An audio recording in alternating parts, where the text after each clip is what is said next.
Hello guys, আজকে আমরা কথা বলবো ডিসক্রিট ম্যাথমেটিক্সের গ্রাফ সংবলিত দুটি টপিক নিয়ে। প্রথম টপিক হলো আমাদের বাইপার্টাইট গ্রাফ। বাইপার্টাইট গ্রাফ আসলে বলতে বোঝানো হবে আমাদের একটি গ্রাফের যে নোডগুলো রয়েছে এদেরকে যদি আমরা দুটি সেট আকারে প্রকাশ করি, যেখানে একটা সেটে আমরা কিছু নোডকে রাখলাম, দ্বিতীয় সেটে কিছু নোডকে রাখলাম। যদি এমন হয় একটা সেটের একটা নোডের সাথে অপর সেটের একটা নোডের কোনো কানেকশন রয়েছে, যেমন এর সাথে ও বা ওর সাথে এ, এরকম মানে একটা সেটের একটা নোডের সাথে অপর সেটের একটা নোডের কানেকশন থাকবে, বাট কখনোই একই সেটের দুটি নোডের সাথে কানেকশন হবে না। তাহলে সেটাকে আমরা বাইপার্টাইট গ্রাফ বলতে পারবো। এখানে আমরা দুইটা এক্সাম্পল দেওয়া আছে, দুটি গ্রাফ দেওয়া আছে, দেখবো আমরা যে কোনটার জন্য বাইপার্টাইট গ্রাফ এবং কোনটা বাইপার্টাইট গ্রাফ নয়।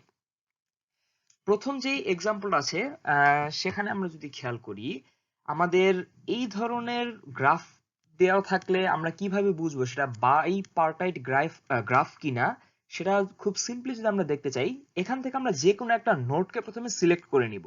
আমরা ধরে নিলাম এইটা হচ্ছে আমাদের ফার্স্ট নোডটা। এই ফার্স্ট নোডকে আমরা ব্ল্যাক কালার করে দিব। করে দেবার পর তার নেইবর যেটা আছে, অর্থাৎ এটার সাথে ডিরেক্ট কানেকশন যেগুলোর আছে, যেমন এই নোডের সাথে এই নোডের ডিরেক্ট কানেকশন আছে, এই নোডের সাথে এই নোডের ডিরেক্ট কানেকশন আছে, এই নোডের সাথে এই নোডের ডিরেক্ট কানেকশন আছে।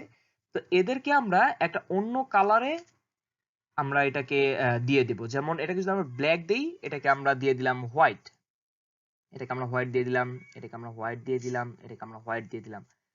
অর্থাৎ এখানের একটা নোডের সাথে যেগুলোর কানেকশন আছে সেগুলোকে আমরা অন্য একটা সেটের ভিতর অ্যাড করে দিলাম। এখন সেম ভাবে এটা যেহেতু সাদা রয়েছে, এর সাথে আমাদের বাকি যে দুটো থাকবে বা এটার সাথে যেগুলো কানেকশন থাকবে সেগুলোকে আমাদের অন্য কালার করে দিতে হবে। তাহলে এর সাথে কানেকশন আছে এটাকে আমরা অন্য কালার করে দিব। এর সাথে ওর কানেকশন আছে, এটা কিন্তু দেখতে পাবো আমরা যে এটা অলরেডি সাদা রয়েছে কালারটা। অর্থাৎ এই কানেকশনটার হিসাব যদি আমরা করি, তাহলে এই নোড আর এই নোড দুইটা সেম সেটের ভিতরে পড়বে, বাট এদের ভিতরে কানেকশন রয়েছে। অর্থাৎ আমরা প্রথমে যেটা বলেছিলাম বাইপার্টাইট গ্রাফ তখনই হবে যখন দুটি কালার, অর্থাৎ দুটি ভিন্ন কালারের ভিতর আমাদের কানেকশন থাকতে পারবে, কিন্তু একই কালারের ভিতর কোনো কানেকশন থাকতে পারবে না, তখনই সেটা বাইপার্টাইট গ্রাফ হবে। এখানে আমাদের সেম দেখতে পাচ্ছি যে দুটি ভিন্ন কালারের ভিতর আমাদের যেরকম কানেকশন রয়েছে, আবার একই কালারের ভিতরেও আমাদের কানেকশনটা এখানে তৈরি হয়ে গিয়েছে, যার জন্য এটাকে আমরা বলতে পারবো যে এটা আমাদের বাইপার্টাইট গ্রাফ নয়। এটাকে আমরা লিখতে পারবো নট বাইপার্টাইট। ওকে, এবার যদি আমরা সেকেন্ডটার দিকে তাকাই, যে আমাদের সেকেন্ড যে গ্রাফটা রয়েছে এটার যদি আমরা দেখি, আমরা যে কোনো একটা নোডকে কল্পনা করি। প্রথম নোড এটাকে যদি আমরা নিয়ে নিই, তাহলে এর নেইবর যেটা আছে সেটাকে আমাদের অন্য কালার করে দিতে হবে। এর নেইবর আছে কেবল এইটা, এটাকে আমরা হোয়াইট করে দিলাম। এখন এটার সাথে তার যে নেইবর গুলো আছে সেগুলোকে অন্য কালার করে দিব। যেমন এটার সাথে এর কানেকশন আছে, একে আমরা ব্ল্যাক করে দিলাম। ওর সাথে ওর ডিরেক্ট কানেকশন, যাকে ওকে ব্ল্যাক করে দিলাম। ওর সাথে ওর ডিরেক্ট কানেকশন, এটাকে আমরা ব্ল্যাক করে দিলাম। এখন আমরা দেখতে পাবো যে আহ, কোনটা বাদ রয়ে গিয়েছে, অর্থাৎ এই সাদার সাথে ওর ডিরেক্ট কানেকশন নাই, যার জন্য একে আমরা হোয়াইট করে দিলাম। এখন যদি আমরা খেয়াল করি যে যেটা প্রথমে বলেছিলাম, আমাদের দুইটা সেম কালারের ভিতর কোনো কানেকশন থাকতে পারবে না। এখন আমরা দেখি আসলেই রয়েছে কিনা। এই সাদা এই সাদা, এদের ভিতরে কি কোনো কানেকশন আছে? কোনো কানেকশন নেই, যার জন্য এটা আমাদের শর্তকে পূরণ করেছে। এই ব্ল্যাকের সাথে এই ব্ল্যাক বা এই ব্ল্যাকের সাথে এই ব্ল্যাক, এদের কি কোনো কানেকশন আছে? কোনো কানেকশন নেই, ডিরেক্ট কোনো কানেকশন নেই, যার জন্য এটাও আমাদের বাইপার্টাইট গ্রাফের অন্তর্ভুক্ত হবে। অর্থাৎ এখানে প্রত্যেকটাকে যদি আমরা খেয়াল করি, তারা নিজেদের যে কালার বা সেম কালার ভিতর কোনো কানেকশন নেই, যার জন্য এটাকে আমরা বাইপার্টাইট গ্রাফ বলতে পারবো। এটাকে আমরা বলতে পারবো যে এটা হচ্ছে একটা বাইপার্টাইট গ্রাফ।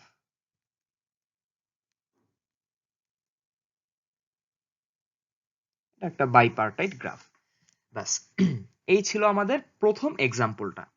আমরা যদি সেকেন্ড এক্সাম্পলে যাই, যে সেকেন্ড যে টপিকটা আসলে সেটা কি, আইসোমরফিজম অফ গ্রাফ।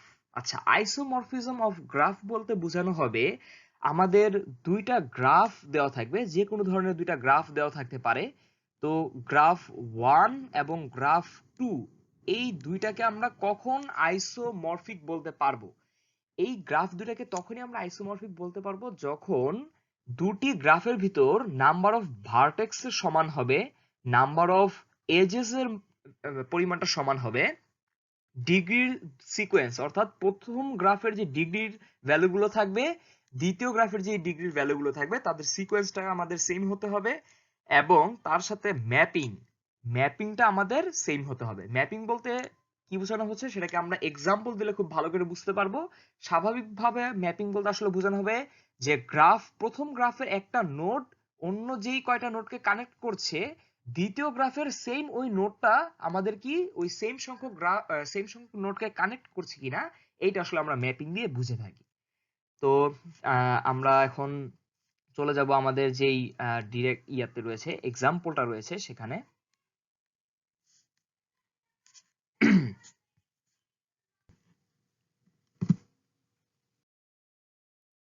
ওকে, এখানে আমাদের একটা গ্রাফ দেয়া আছে, দুটি গ্রাফ দেয়া আছে এবং বলা হচ্ছে তারা কি আইসোমরফিক কিনা। তো প্রথমে এখানে আসলে আমাদের নোটগুলোকে মার্ক আউট করা হয়নি, আমাদের নোটগুলোকে মার্ক আউট করে দিতে হবে। ধরে নিলাম এটা হচ্ছে আমাদের U1, এটা হচ্ছে আমাদের U2, এটা U3, এটা U4, এটা U5। এখানে আমরা এটাকে V1, V2, V3, V4, V5 ধরে নিলাম, মানে নোটগুলোকে আমরা জাস্ট মার্ক আউট করলাম। এখন আমরা যেটা বলেছিলাম, প্রথমেই আমরা কি দেখব? প্রথমেই আমরা দেখব হচ্ছে যে আমাদের নাম্বার অফ ভার্টেক্স অর্থাৎ এই নোডগুলোর সংখ্যা সমান কিনা। আমরা এখানে দেখতে পাবো 1 2 3 4 5, এই গ্রাফে 5টা নোড রয়েছে, আবার সেম এই গ্রাফে কিন্তু আমাদের 5টা নোডই রয়েছে। তার মানে আমাদের প্রথম শর্তকে সে ফুলফিল করেছে যে আমাদের যেই নোডের সংখ্যা সেটা সমান। এখন আমরা দেখব নাম্বার অফ এজেস অর্থাৎ এই যে কানেক্ট করছে দাগগুলো দুটি ভার্টেক্সকে, এগুলোর সংখ্যা আমাদের সমান কিনা। এখানে দেখি আমাদের টোটাল সংখ্যা কয়টা আছে। এখানে আমাদের থাকবে হচ্ছে 1 2 3 4 5 6 7 8, অর্থাৎ এখানে আমাদের রয়েছে 8টা এজ এখানে রয়েছে। এখানে যদি আমরা খেয়াল করি কি থাকবে, 1 2 3 4 5 6 7 8। এখানে আমরা একটাকে ডাবল মার্ক করে ফেলেছি। এখানে কোনটাকে আমরা ডাবল করলাম, এই যে এটাকে আমরা ডাবল করে ফেলেছি। এখানে কিন্তু এটা হবে আসলে আমাদের এইটাতে, অর্থাৎ এখানেও আমাদের গ্রাফ রয়েছে 8টা। তাহলে আমাদের সেকেন্ড কন্ডিশনও ফুলফিল হচ্ছে, অর্থাৎ গ্রাফের সংখ্যা অর্থাৎ আমাদের ভার্টেক্সের সংখ্যা এবং আমাদের এজের সংখ্যাটা সমান হয়েছে। এরপর আমরা চেক করব যে ডিগ্রির সিকোয়েন্সটা আমাদের সেম হয় কিনা। ডিগ্রি বলতে আসলে কি বোঝায়? ডিগ্রি বলতে আসলে বোঝায় একটা নোড সে অন্য কয়টা নোডকে কানেক্ট করছে সেই সংখ্যাটাকে আসলে ডিগ্রি বোঝানো হবে। এখানে আমরা যদি দেখি U1 কানেক্ট করছে তিনটা নোডকে, U2 U4 U5 তিনটা নোডকে কানেক্ট করছে। U2 তে যদি আমরা দেখি U2 কানেক্ট করছে কয়টাকে? 4টাকে কানেক্ট করছে। U3 কয়টাকে কানেক্ট করতেছে? U3 কিন্তু কানেক্ট করতেছে 2টাকে। U4 কানেক্ট করতেছে কয়টাকে? U4 কানেক্ট করছে 1 2 3 4 4টাকে। আর U5 কিন্তু আমাদের কানেক্ট করছে 3টাকে। অর্থাৎ এটার সিকোয়েন্সকে যদি আমরা লিখি, এটার সিকোয়েন্সটা আসবে এই ধরনের, বড় থেকে ছোট সিকোয়েন্সটা, মানে 4 4 3 3 2, এই হচ্ছে আমাদের প্রথম গ্রাফের সিকোয়েন্স। এটা হলো আমাদের প্রথম গ্রাফের সিকোয়েন্স। এবার আমরা দেখব আমাদের যে সেকেন্ড গ্রাফটা রয়েছে সেটার সিকোয়েন্সটা আমাদের সেম আসে কি না। সেকেন্ড গ্রাফে কি V1 V2 V3, তো V1 এর জন্য যদি আমরা দেখি V1 ইকুয়াল, V1 কয়টাকে কানেক্ট করছে? 3টাকে। V2 কয়টাকে কানেক্ট করতেছে? V2 কানেক্ট করতেছে আমাদের 2টাকে। V3 কানেক্ট করতেছে আমাদের 1 2 3 4 4টাকে। V4 আমাদের কানেক্ট করতেছে কয়টাকে? 1 2 3 3টাকে। V5 আমাদের কানেক্ট করতেছে কয়টাকে? V5 কানেক্ট করতেছে আমাদের 4টাকে। এখন যদি আমরা এটাকে বড় থেকে ছোট অনুসারে সাজাই তাহলে কি আসবে? 4, 4, 3, 3, 2। অর্থাৎ এইটা হচ্ছে আমাদের সেকেন্ড গ্রাফের সিকোয়েন্সটা, ডিগ্রি সিকোয়েন্স। এখন আমরা দেখব দুইটা গ্রাফের ডিগ্রি সিকোয়েন্স সেম কিনা। দেখো প্রথম গ্রাফের ডিগ্রি সিকোয়েন্স 4, 4, 3, 3, 2, এটারটাও হচ্ছে 4, 4, 3, 3, 2। অর্থাৎ দুইটার ডিগ্রির সিকোয়েন্সও আমাদের সেম। এই হলো আমাদের তৃতীয় শর্তকেও সে ফুলফিল করতে পেরেছে। এখন আমাদের যেটা দেখতে হবে লাস্ট যে শর্তটা, সেটা কি? ম্যাপিং। ম্যাপিংটা আসলে বলতে বোঝানো হবে আমাদের যে একটা নোডকে আমরা সিলেক্ট করে নিব, অর্থাৎ কোন নোডটা কাকে আমাদের কানেক্ট করছে সেটাকে আমরা দেখব, এবং সে কয়টাকে কানেক্ট করছে তার সাথে মিলিয়ে আমরা দ্বিতীয় গ্রাফ থেকে ওই সেম নোডটাকে আমরা বসানোর ট্রাই করব। আচ্ছা, আগে এক্সাম্পল দিয়ে সরি আমরা এটার উদাহরণ দিয়ে বোঝার চেষ্টা করি।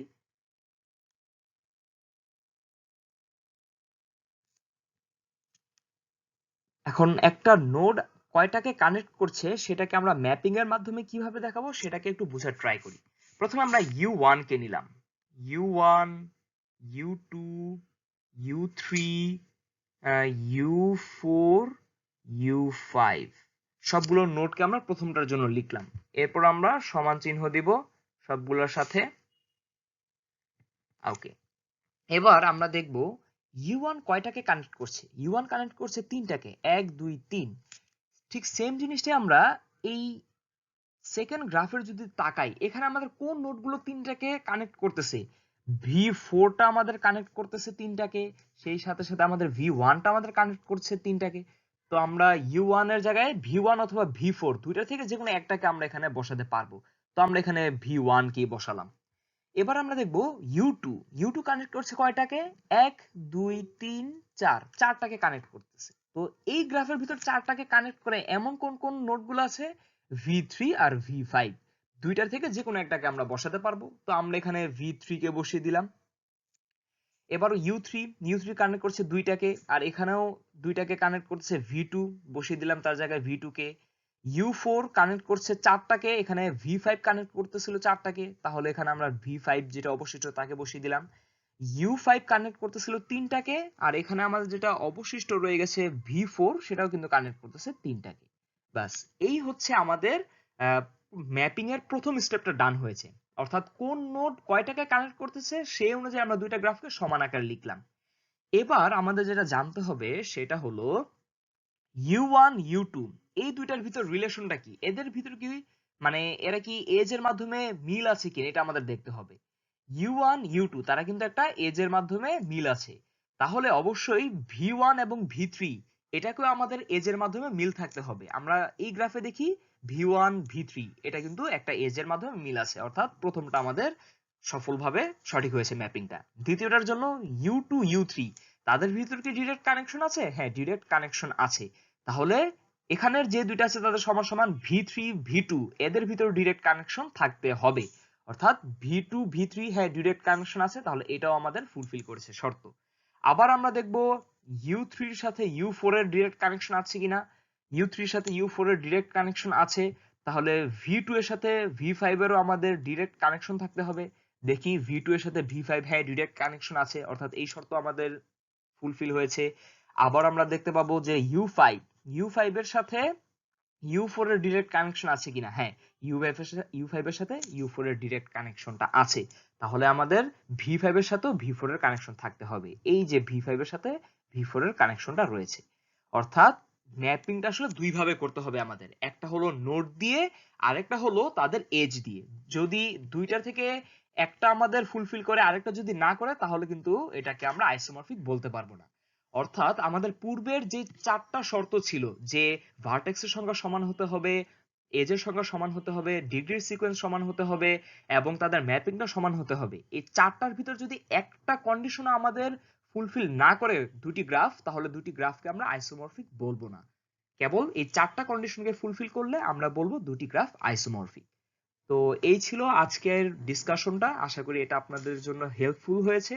যদি হেল্পফুল হয়ে থাকে তাহলে অবশ্যই লাইক, শেয়ার এন্ড সাবস্ক্রাইব করবেন।